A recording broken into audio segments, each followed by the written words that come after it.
Hi ಎಲ್ರಿಗೂ. ಎಲ್ಲರೂ ಹೇಗಿದ್ದೀರಾ? ನಾನು ತುಂಬ ಚೆನ್ನಾಗಿದ್ದೀನಿ.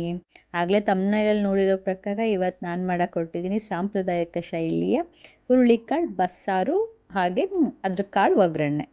ಇದು ಗುರುವಾರದ ವ್ಲಾಗ್ ಆಗಿತ್ತು. ಸೊ ನಾನು ಗುರುವಾರ ಹೇಗಿದ್ರು ದೇವಸ್ಥಾನಕ್ಕೆ ಹೋಗ್ಬಿಟ್ಟು ಬರ್ತೀನಿ. ರಾಘವೇಂದ್ರ ಸ್ವಾಮಿ ಆರ್ ಸಾಯಿಬಾಬಾ ಯಾವುದಾದ್ರೂ ಒಂದಕ್ಕೆ ಹೋಗ್ತಾ ಇರ್ತೀನಿ. ಆಫೀಸಿಂದ ಬಂದ ತಕ್ಷಣ ಸ್ವಲ್ಪ ಸ್ನ್ಯಾಕ್ಸ್ ತಿಂದು ಸಾಂಬಾರು ಮಾಡೋದಕ್ಕೆ ಎಲ್ಲ ರೆಡಿ ಮಾಡಿಕೊಂಡೆ. ಹುರುಳಿಕಾಳಲ್ಲಿ ಏನೇ ಅಂದರೂ ಸ್ವಲ್ಪನಾದರೂ ಕಲ್ಲಿರುತ್ತೆ. ಇದು ಊರಿಂದ ತಂದಿರೋದು, ಸೊ ಅದಕ್ಕೆ ನಾನು ಆರಿಸ್ತಾ ಇದ್ದೆ.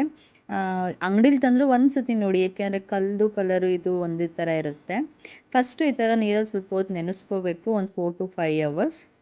ಫಸ್ಟು ಸಾಂಬಾರಿಗೆ ತೋರಿಸ್ತಾ ಇದ್ದೆ. ಬೆಳ್ಳುಳ್ಳಿ, ಹುಣಸೆ ಹಣ್ಣು ಹಾಗೆ ಜೀರಿಗೆ, ಒಂದು ಈರುಳ್ಳಿ ತೊಗೊಂಡಿದ್ದೀನಿ. ಅದಕ್ಕೂ ಮುಂಚೆನೇ ಇವಾಗ ಫಸ್ಟು ಒಂದು ಸತಿ ಬೇಯಿಸ್ಕೊಂಬಿಡೋಣ ಹುರುಳಿಕಾಳನ್ನ. ನಾನು ಅಷ್ಟನ್ನು ಏನು ಹಾಕೋದಿಲ್ಲ, ಸ್ವಲ್ಪ ಹಾಕೋತಾ ಇದ್ದೀನಿ, ಯಾಕೆಂದರೆ ಒನ್ ಟೈಮ್ಗೆ ಅಷ್ಟೇ. ಮಿಕ್ಕಿರೋದನ್ನ ನಾನು ಮೊಳಕೆ ಕಾಳು ಕಟ್ಟೋಣ ಅಂತ ಹೇಳಿಬಿಟ್ಟು. ಸೊ ಈ ಥರ ಒಂದು 3 ಸೌಟಷ್ಟು ಹಾಕ್ಕೊಂಬಿಟ್ಟು ಒಂದು 5-6 ವಿಷಲ್ನೇ ಹಾಕಿಸ್ಕೊತಾ ಇದ್ದೀನಿ, ಏಕೆಂದರೆ ನಾನು ಜಾಸ್ತಿ ಹೊತ್ತು ನೆನೆಸಿರಲಿಲ್ಲ. ಸೊ ನೀವು ನೆನೆಸಿದ್ರೆ ಒಂದು 2-3 ವಿಷಲ್ ಸಾಕಾಗುತ್ತೆ. ನೀರು ಸ್ವಲ್ಪ ನೀವೇನು ಹುರುಳಿಕಾಳು ತೊಗೊಂಡಿರ್ತೀರೋ ಅದ್ರದ್ದು ಡಬಲ್ಲೇ ಹಾಕ್ಕೊಳ್ಳಿ. ಹಾಗೆ ರುಚಿಗೆ ತಕ್ಕಷ್ಟು ಉಪ್ಪು ಹಾಕ್ಕೊಂಬಿಟ್ಟು ಲಿಡ್ನ ಕ್ಲೋಸ್ ಮಾಡ್ಕೊಳ್ಳಿ. ಇವಾಗ ಸಾಂಬಾರಿಗೆ ರೆಡಿ ಮಾಡ್ಕೊಳ್ಳೋಣ. ನಾನು ಸ್ವಲ್ಪ ತುಪ್ಪನೇ ಹಾಕೋತಾ ಇದ್ದೀನಿ, ಸ್ವಲ್ಪ ಸಾಂಬಾರು ಫ್ಲೇವರ್ ಚೆನ್ನಾಗಿರುತ್ತೆ ಅಂತ ಹೇಳ್ಬಿಟ್ಟು ಸುಮ್ಮನೆ ಒಂದು ಅರ್ಧ ಸ್ಪೂನ್ ಅಷ್ಟೇ. ಸೊ ಅದಕ್ಕೇ ಈರುಳ್ಳಿ, ಬೆಳ್ಳುಳ್ಳಿ ಇದೆರಡನ್ನೂ ಸ್ವಲ್ಪ ಚೆನ್ನಾಗಿ ಫ್ರೈ ಮಾಡ್ಕೊಳ್ಳಿ. ನಾನು ಸ್ವಲ್ಪ ಫಾಸ್ಟಾಗಿ ಎಡಿಟ್ ಮಾಡಿದ್ದೀನಿ, ಏಕೆಂದರೆ ಅದನ್ನು ಪೂರ್ತಿ ಸಾಂಬಾರಾಗೋವರೆಗೂ ಏನು ತೋರ್ಸೋಕ್ಕಾಗಲ್ವಲ್ಲ. ಸೊ ಹಾಗಾಗಿ ಸ್ವಲ್ಪ ಇದೆರಡು ಚೆನ್ನಾಗಿ ಫ್ರೈ ಆದಮೇಲೆ ಜೀರಿಗೆ ಹಾಕ್ಕೊಳ್ಳಿ. ಲಾಸ್ಟಿಗೆ ಹಾಕ್ಕೊಳ್ಳಿ, ಆ ಕಾವಿಗೆ ಸಾಕಾಗುತ್ತೆ ನೀವು ಜೀರಿಗೆ ಹಾಕ್ಕೊಳ್ಳೋದು. ಸೊ ಆಫ್ ಮಾಡಿಬಿಟ್ಟಾದರೂ ಸ್ವಲ್ಪ ಹೊತ್ತು ಹಂಗೆ ಫ್ರೈ ಮಾಡ್ಕೊಳ್ಳಿ ಸಾಕು. ಈ ಮೂರನ್ನು ಚೆನ್ನಾಗಿ ಫ್ರೈ ಮಾಡಿಕೊಂಡು ಮಿಕ್ಸಿ ಜಾರಿಗೆ ಹಾಕ್ಕೊಳ್ಳಿ.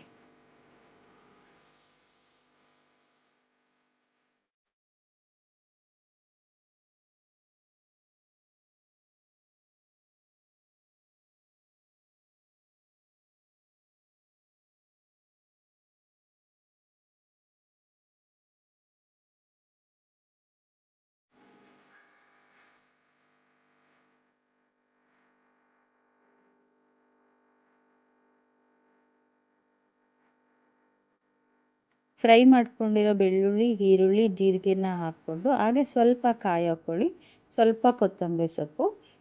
ಕಾಯಿ ಸ್ವಲ್ಪನೇ ಹಾಕ್ಕೊಳ್ಳಿ, ಯಾಕೆ ಅಂತಂದರೆ ನಾವು ಇದಕ್ಕೆ ಬೇಯಿಸಿದ ಹುರುಳಿ ಕಾಳನ್ನ ಹಾಕ್ಕೋತಾ ಇದ್ದೀವಿ ಸ್ವಲ್ಪ ಗ್ರೈಂಡರ್ಗೆ. ಸೊ ಅದಕ್ಕೋಸ್ಕರ ಸ್ವಲ್ಪ ಕಾಯಿ ಹಾಕ್ಕೊಳ್ಳಿ, ಹಾಗೆ ಸ್ವಲ್ಪ ಖಾರದ ಪುಡಿ ನಿಮಗೆ ರುಚಿಗೆ ತಕ್ಕಷ್ಟು, ಅಂದರೆ ಖಾರ ಜಾಸ್ತಿ ಬೇಕು ಅನ್ನೋರು. ಸೊ ಆ ಥಿಕ್ನೆಸ್ ಜಾಸ್ತಿ ಆಗುತ್ತೆ ಹುರುಳಿಕಾಳು ಹಾಕೊಳ್ಳೋದ್ರಿಂದ, ಹಾಗಾಗಿ ಕಾಯಿನ ಕಡಿಮೆನೇ ಹಾಕ್ಕೊಳ್ಳಿ. ಬೇಯಿಸಿದ ಹುರುಳಿಕಾಳನ್ನ ತಣ್ಣಗಾದ್ಮೇಲೆ ಹಾಕ್ಕೊಳ್ಳಿ. ನನಗೆ ಸ್ವಲ್ಪ ಟೈಮ್ ಇರಲಿಲ್ಲ, ಹಾಗಾಗಿ ಸ್ವಲ್ಪ ಬಿಸಿದನ್ನೇ ಹಾಕೋತಾ ಇದ್ದೀನಿ. ಅದಕ್ಕೆ ಕೋಲ್ಡ್ ವಾಟರ್ ಹಾಕ್ತಾಯಿದ್ದೀನಿ ಸ್ವಲ್ಪ ರುಬ್ಕೊಳ್ಳೋದಕ್ಕೆ. ಎಷ್ಟು ಸಣ್ಣ ಆಗುತ್ತೋ ಅಷ್ಟು ಸಣ್ಣಗೆ ರುಬ್ಕೊಳ್ಳಿ, ಸಾಂಬಾರು ತುಂಬ ಟೇಸ್ಟ್ ಕೊಡುತ್ತೆ. ನೆಕ್ಸ್ಟು ಇವಾಗ ರುಬ್ಬಿರೋಂಥ ಮಿಶ್ರಣ ತೊಗೊಳ್ಳೋಣ, ಎಲ್ಲ ಒಗ್ಗರಣೆ ಹಾಕ್ಕೊಂಡ್ರೆ ನಮ್ಮ ಹುರುಳಿಕಾಳು ಸಾಂಬಾರು ರೆಡಿ ಆಗುತ್ತೆ. ಸೊ ನಾನು ಬೇಯಿಸಿದ ಕುಕ್ಕರ್ಗೆ ಆ ಒಗ್ಗರಣೆ ಮಾಡ್ಕೋತಾ ಇದ್ದೀನಿ. ಎರಡೆರಡು ಪಾತ್ರೆ ಮಾಡೋದು ಯಾಕೆ ಅಲ್ವಾ. ಸೊ ಅದಕ್ಕೆ ಸ್ವಲ್ಪ ಎಣ್ಣೆ, ಸ್ವಲ್ಪ ಸಾಸಿವೆ, ಒಂದು 2-3 ಬೆಳ್ಳುಳ್ಳಿನ ಜಜ್ಜಿಬಿಟ್ಟು ಹಾಕ್ಕೊಳ್ಳಿ, ಹಾಗೆ ಕರಿಬೇವಿನ ಸೊಪ್ಪು,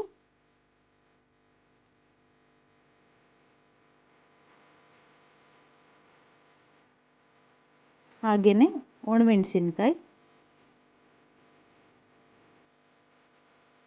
ಮತ್ತು ಬೆಳ್ಳುಳ್ಳಿ.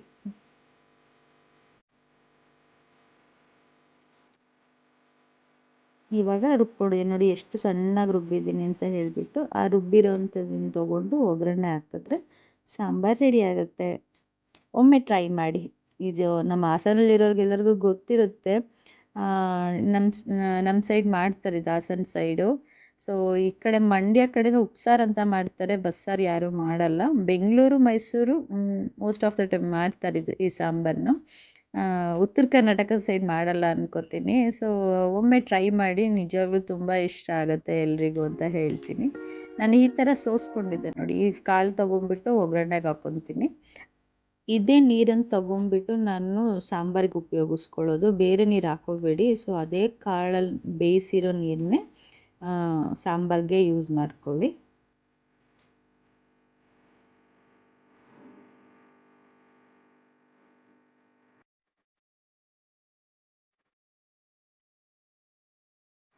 ಇದೇನು ಹುಣಸೆಹಣ್ಣು ತೋರಿಸಲು ಎಲ್ಲೂ ಯೂಸ್ ಮಾಡಲಿಲ್ಲ ಅಂದ್ಕೋಬೇಡಿ. ಲಾಸ್ಟಿಗೆ ಹುಣಸೆಹಣ್ಣು ಹಾಕ್ಕೋತೀವಿ.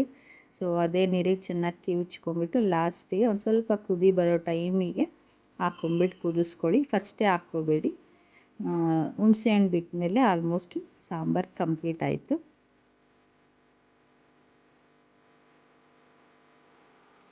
ನಾನೀಗ ಅದೇ ಪಾತ್ರೆಗೆ ಕಾಳನ್ನ ಒಗ್ಗರಣೆ ಮಾಡ್ಕೋತಾ ಇದ್ದೀನಿ.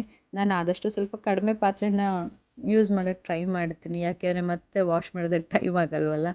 ಸೊ ಅದೇ ಸ್ವಲ್ಪ ಎಣ್ಣೆ,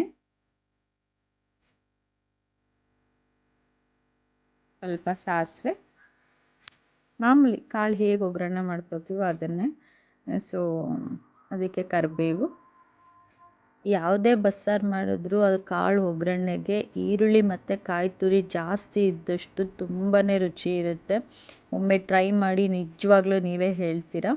ಸೊ ನಮ್ಮ ಸೈಡವ್ರಿಗೆ ಗೊತ್ತಿರುತ್ತೆ. ಒಂದು ಸತಿ ನೀವು ಎಲ್ಲ ಟ್ರೈ ಮಾಡಿಬಿಟ್ಟು ನಂಗೆ ಹೇಳಿ.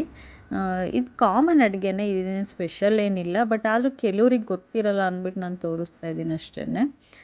ತುಂಬ ಹಳೇ ಕಾಲದ ಅಡುಗೆನೇ ಇದು, ಹೊಸ ಇನ್ವೆನ್ಷನ್ ಏನಿಲ್ಲ.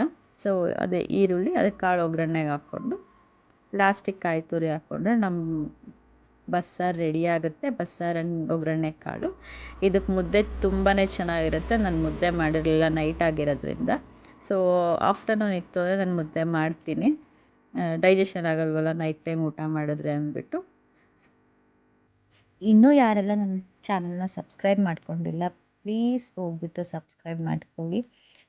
ಹೀಗೆ ಸಪೋರ್ಟ್ ಮಾಡ್ತಾಯಿರಿ ಅಂತ ಹೇಳ್ತೀನಿ. ನಾನು ಏನೇನು ಕಲ್ತಿದ್ದೀನೋ ಆ ಅಡುಗೆ ಎಲ್ಲ ಒಮ್ಮೆ ತೋರಿಸ್ತೀನಿ. So thank you for watching ಅಂತ ಹೇಳ್ತೀನಿ. Thank you once again. Please like and subscribe.